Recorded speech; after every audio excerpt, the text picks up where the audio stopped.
PCN is brought to you in part by the following underwriters.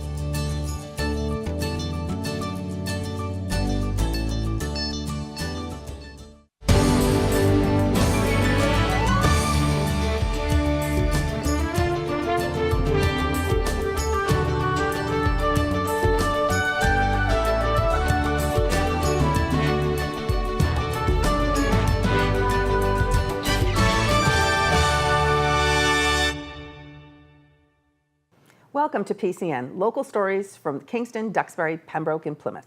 Tonight, we bring you to South Shore Community Action Council as their food pantry received an abundance of produce from their neighbors across the street, the Plymouth County Sheriff's Farm.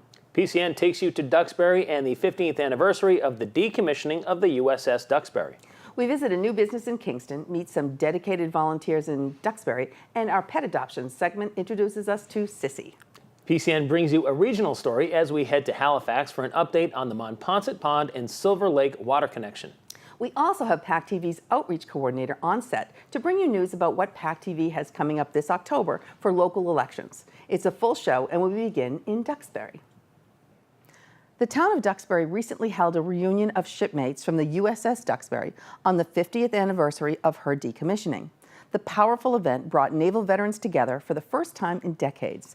It was a quiet reminder that fewer and fewer veterans are around today to tell us the story of our nation's history and how important it truly is to remember. PCN stopped by Duxbury High School to learn more.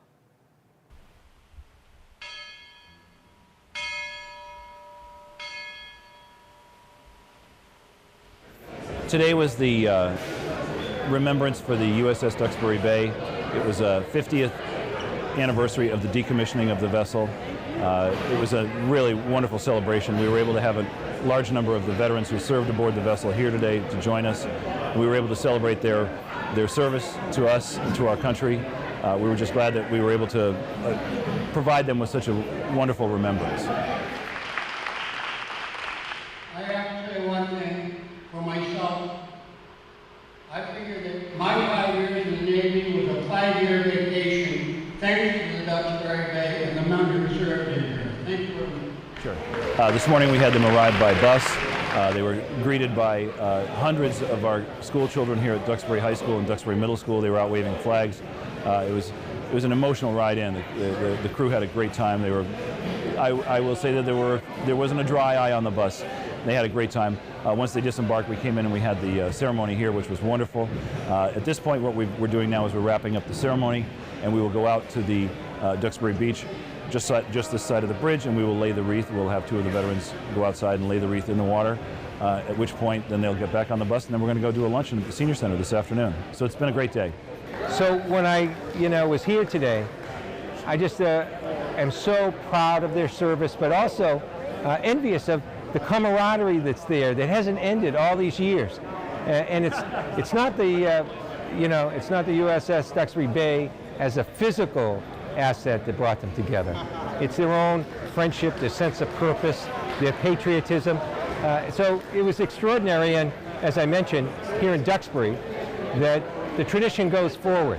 And I think today this is an inspiration to all of us, and a bit of kinship. I think we've taken these people with the name of the ship, and today they're part of Duxbury. But today we are here to see this great reunion and see this great aspect of service and camaraderie and what the service provides.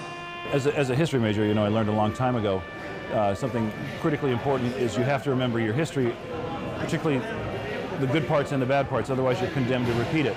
There's no difference here. These people, the men who served aboard this vessel, deserve our deepest respect, our deepest appreciation. It's because I'm able to stand here today and celebrate my freedom as a result of their hard work, their service. These events are always important for any occasion, whether it be a 50th anniversary, whether it be a 9/11 ceremony, whether it be remembering Pearl Harbor. There's a span of events that we always need to be extremely appreciative of the people who sacrificed either their lives or through their service. They're hugely important to us as a community and as a country.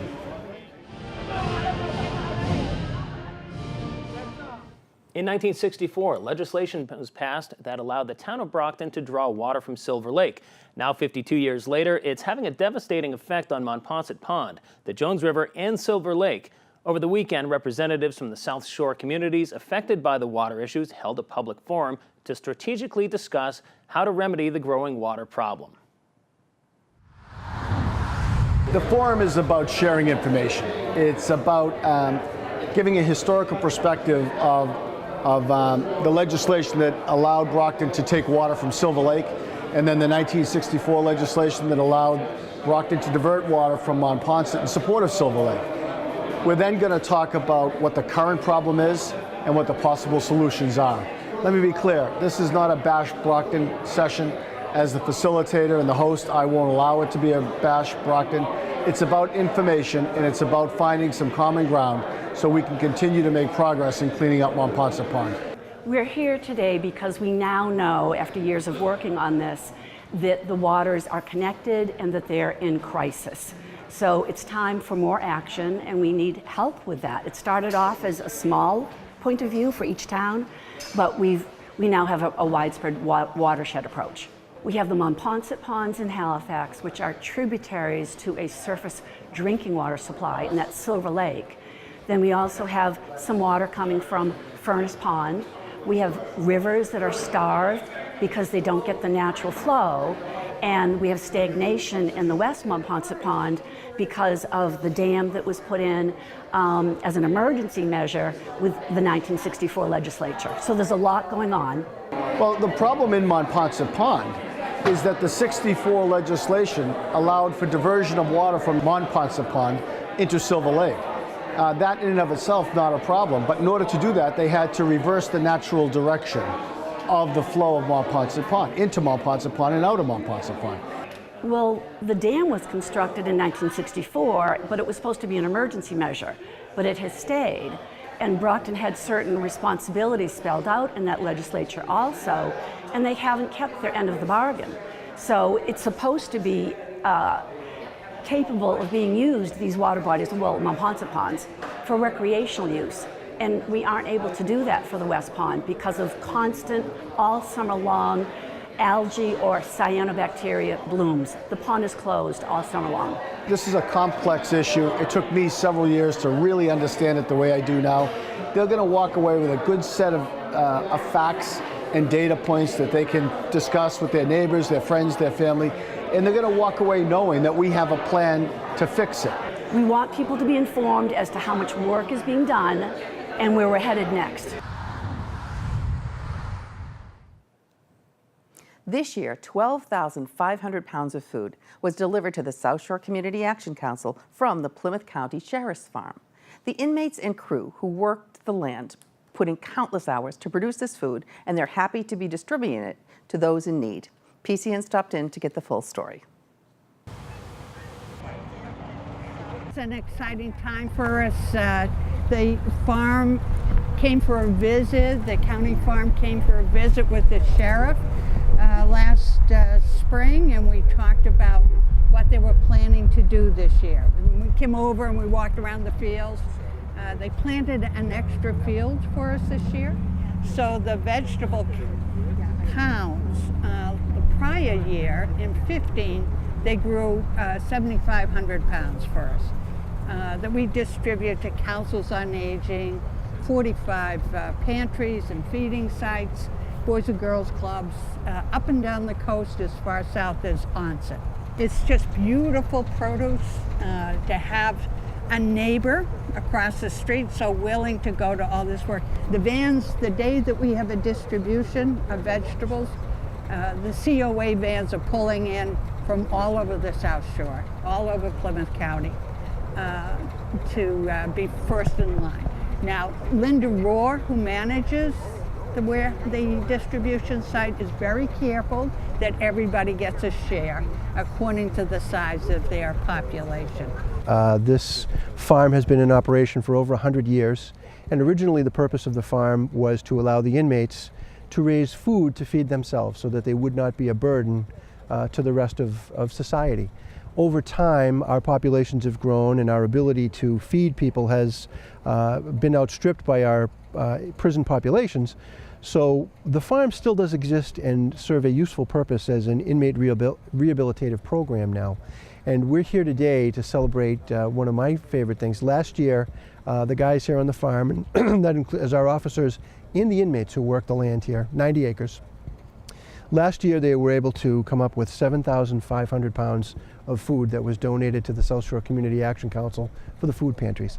And last year, as they were receiving the award, not satisfied to rest on those laurels, they said next year we're going to beat that. And this year, as we stand here today, they have beaten that substantially. They were aiming for 10,000 pounds. We're now over 12,500 pounds of food that they have delivered to the South Shore Community Action Council. Well, you know, this food is obvious. There are obvious benefits because this is going to go and it's going to be given to the food pantries, and people in need, hungry people here in Plymouth County will benefit from this. But the other benefit that people may not think about is, you know, this is what I have called in the past a tangible installment in a debt to society. And what I mean by that, you know, you hear people are incarcerated, they're in prison, repaying a debt to society. And I will tell you this, the inmates that work the land are keenly aware of what their efforts are going toward, and it means as much to them, I think, who produce this food as it does to us who get to distribute this food. Just want to thank the sheriff, Plymouth County Sheriff Joe McDonald, and the crew, Wayne and Dan, and all the folks who work so hard with the teams of men who work the field. So we're very, very grateful. When the Bevilacqua brothers decided to open a business together, it mirrored a history of working together. They'd already gone to college and grad school together, worked in Hollywood as production assistants together, and saved their money by pooling their resources. The next logical step was for them to start a business together. Since they both live very health-conscious lifestyles, a health food store seemed to be the obvious choice. As for location, after some searching, they decided on some store space in Kingston, so we stopped by soon after their grand opening to get a peek. Chances are, I mean, the way we came up with the idea was we didn't. I guess our mother, she's the main inspiration because she was very health oriented. When we were kids, my brother and I had ADD, my brother had ADHD. The schools hated us. I mean, we drove them crazy. So, but instead of putting us on drugs, my mother regulated our mood with proper diet and exercise, and we never looked back. We used to go into health food stores like it was Disneyland, and you know, it was just that. It was fun being a little kid eating healthy, and my mom introduced us to so many fun, cool, unique products that you couldn't find at a local grocery store. For me, opening a health food store here seemed like a no-brainer, but mainly it's because a huge part of my childhood was spent in Kingston. I know the area very well, and I was very fond of it, so when I found out that there was a location available to open up the store, just my nostalgia just kind of went off, and I was like, I had to find a way to make it happen. It's not that hard to eat healthy, actually. You know, you can find your favorite foods in a healthy way, and it's not that hard. You just have to look, read the ingredients, see where they were processed, and make sure that they're as natural as they can be, you know? That's pretty simple. Well, Kingston is just an amazing town. I mean, there's too many good things to say about it as a whole. You know, the people and I mean the area, the location you can't beat because it's such a health conscious and oriented area. Wicked healthy, I mean, that was our mom's word all the time going to health food stores. It would just be, she would ask an employee a question about something, and the final response always to that answer was, wow, that's wicked healthy. Whoa, that's wicked healthy. I mean, we're Mass locals, man, so we gotta keep the East Coast terminology there. We are wicked healthy, proud of that. Without the help of volunteers, the Duxbury Rural and Historical Society would most likely not be where it is today. Several times a year, the volunteers hold what they call a brown bag lunch get-together to discuss future plans and hopefully even recruit some new volunteers. We met up at the Nathaniel Windsor Jr. House in Duxbury to attend their latest gathering. Several years ago, we discussed having a gathering for our volunteers to be able to all get together and exchange ideas, get to know each other if we're not on the same committee, and have a social time as well as impart information. So out of that came the brown bag lunch.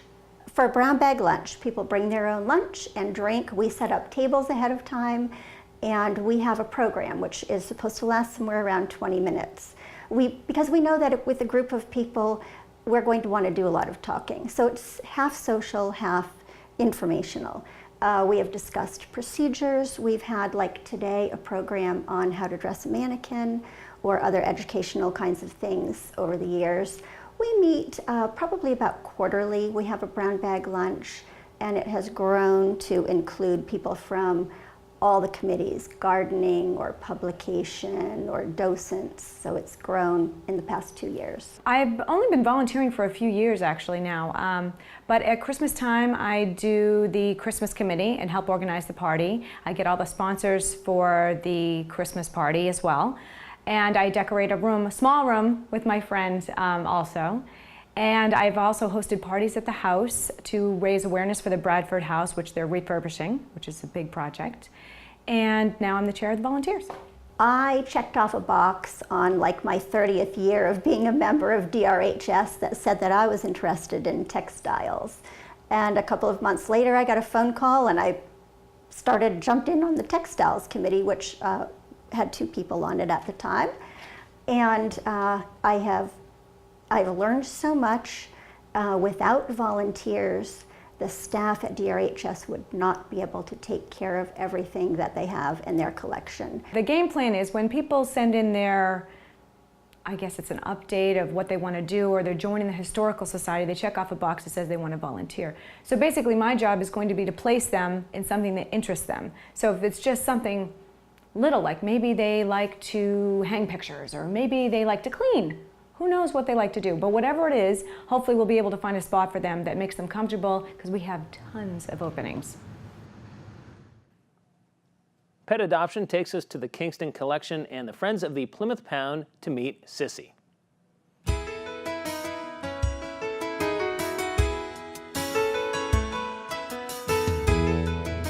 Hi, my name is Gail. I'm with Friends of the Plymouth Pound. I'm a volunteer and foster mom, and this is Sissy. She's about 2 years old. She's a Dachshund Beagle mix. She's been with me about almost 3 weeks now. Awesome little dog, all up to date on shots. She's microchipped. She came from a very bad hoarding situation, so she's a little shy about trusting people. She's getting there. We do our daily walks. She loves my cats, loves my other dogs. I don't know what she needs a home that's kind of quiet.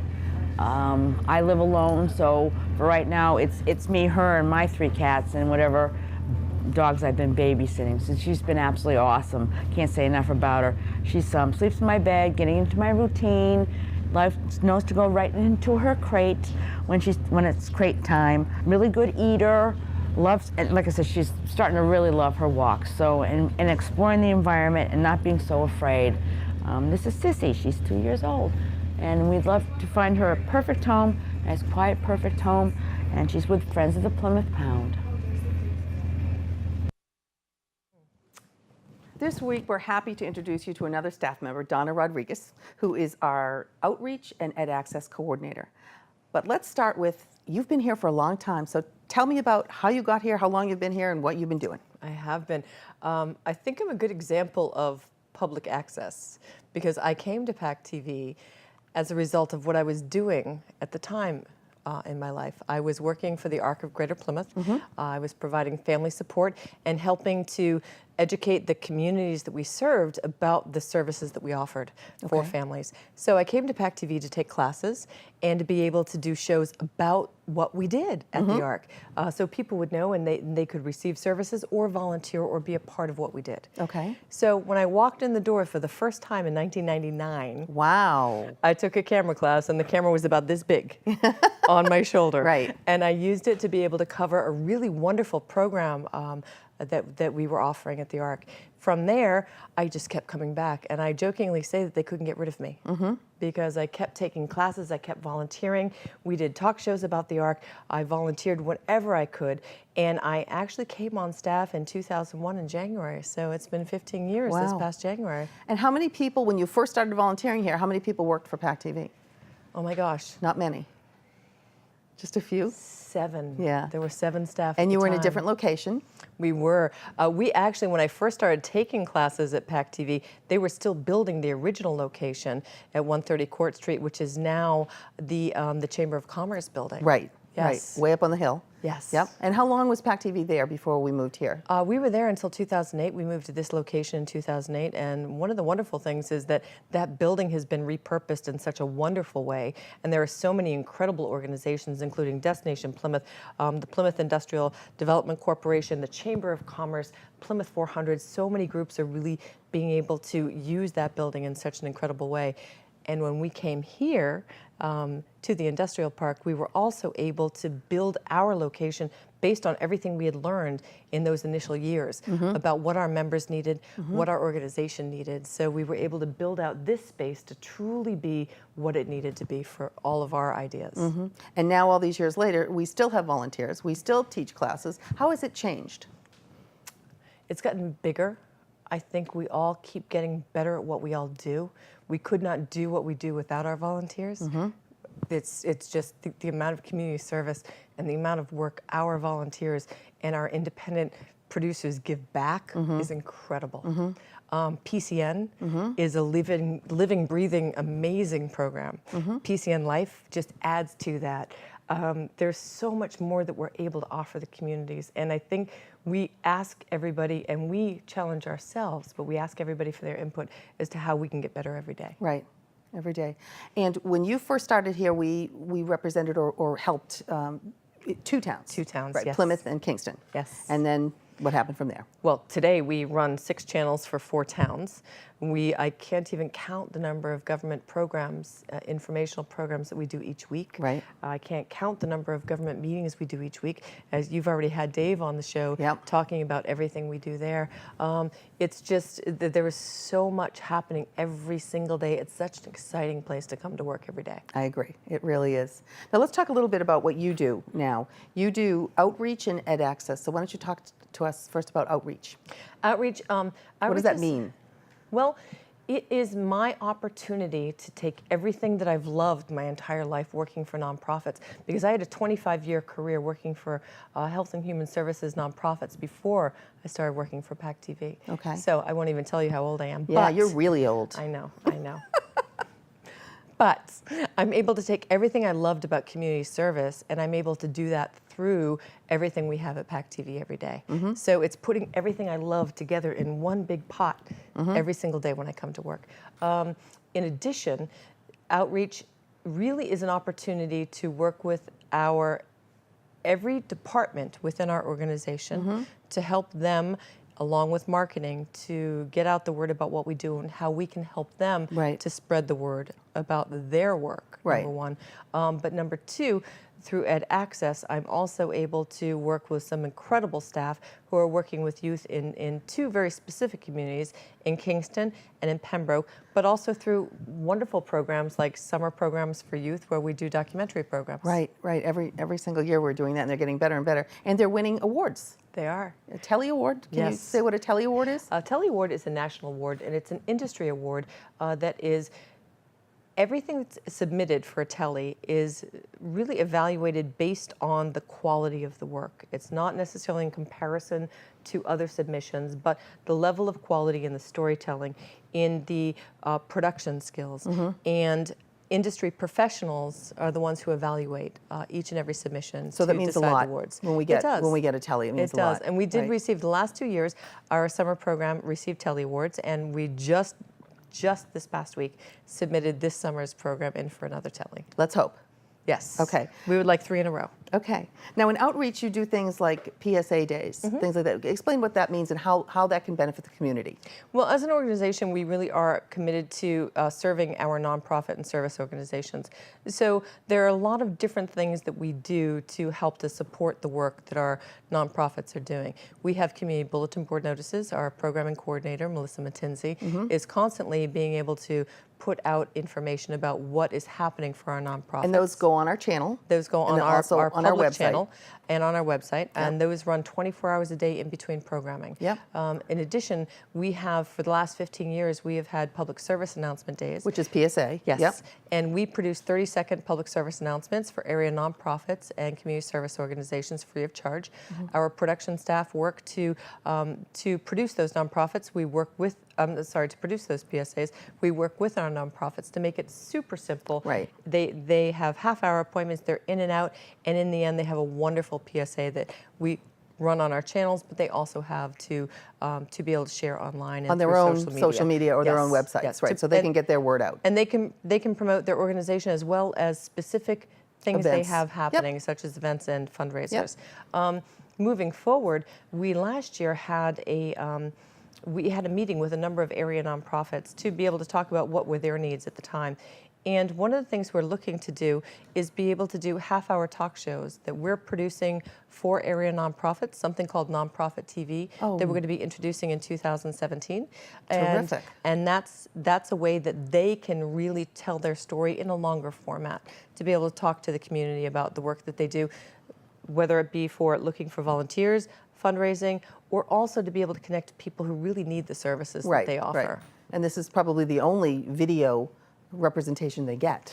Locally, it is. And what we find in I think anybody who looks at marketing, video is the way to promote what you're doing. Absolutely. It's so important to have video, whether it be online, whether it be through your social media, on your website, to be able to talk to people locally. Right. We also cover, really briefly, PACTV covers parades, Rotary auction. We cover, what else? Go ahead. Well, the events that we do are some of the most wonderful events that we get to be a part of. It's amazing as an organization, our staff and our volunteers. Think about for the 4th of July, for the Philharmonic concert, to be able to be on the stage with the Philharmonic. We are so lucky to be able to collaborate with our local organizations and share with the community all of the wonderful things that are happening in our towns. So we cover Memorial Day. We cover the parades in Kingston as well as in Pembroke.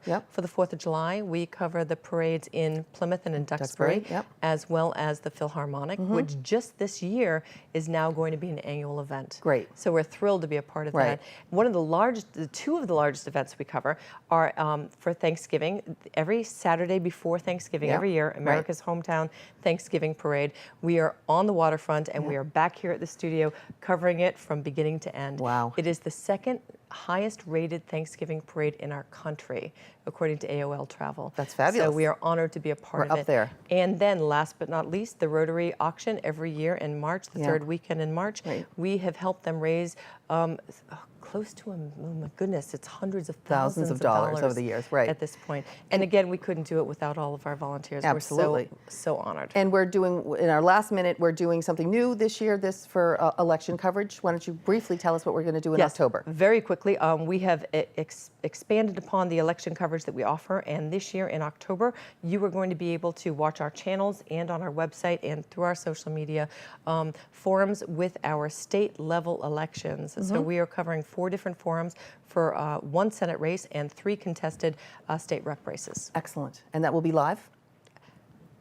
Not sure if it's going to be live right now. Please stay tuned. Okay. But it definitely is going to be replayed from the second weekend in October through the weekend before Election Day. So please take a look at PACTV.org for more information. Terrific. Okay, thank you, dear. Thank you, Donna. And thank you for watching this week.